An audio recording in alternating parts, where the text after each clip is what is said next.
There are three demands of silver that will drive silver to untold heights over the next decade. These demands will rise dramatically just as it becomes apparent the supply of silver becomes scarce.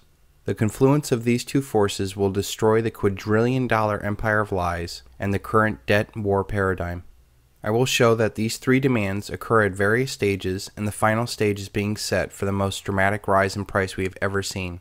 The first demand is industrial demand. First and foremost, silver is being used as an industrial metal. Silver is the indispensable metal. Next to oil, silver is the most widely used commodity ever, as it has over 10,000 uses.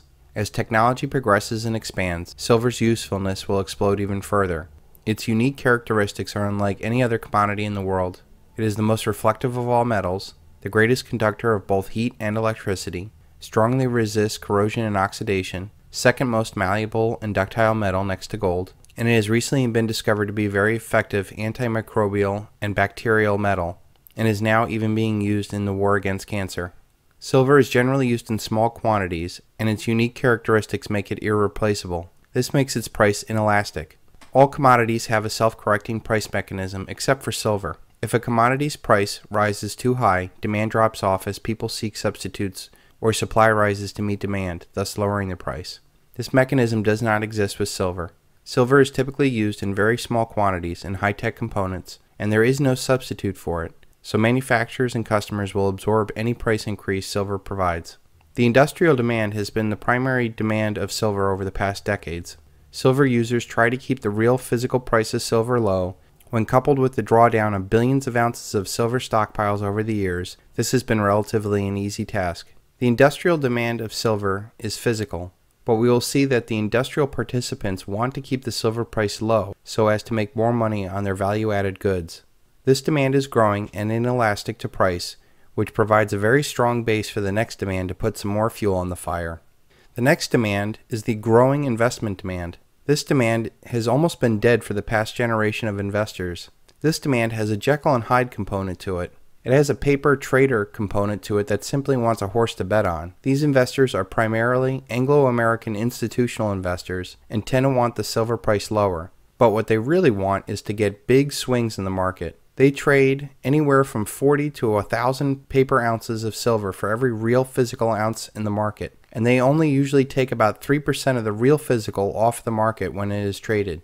This institutional demand is still in its early stages and seems content in the paper chase of the trader market. This institutional demand is set to grow not only in acceptance, but in worldwide audience and finally in physical metal. Institutions seem to follow the leader, and when it becomes apparent that silver is up 20% a year while the stock market is flat, it won't take long for these sharks to smell blood in the water, and they'll want more exposure to silver and other commodities. At first they'll play the paper market, but soon they will want the real thing. Foreign institutional investment demand is quite different than our institutional investment demand. They don't seem interested in playing the paper chase, and they want real physical silver. They seem intent on dumping dollars for real assets. The opening of the Hong Kong Mercantile Exchange is a good example of this. During the last bull run of silver in the 80s, only Western nations participated in that market. Since then, there is 10 to 20 times more capital in the world. There are 50% more people living in the world today, and now all of the world can participate in this silver bull run. China, India, and Russia are leading the charge to buy more and more precious metals. There are a lot of potentially useless dollars floating around the world, and they want real tangible assets in return.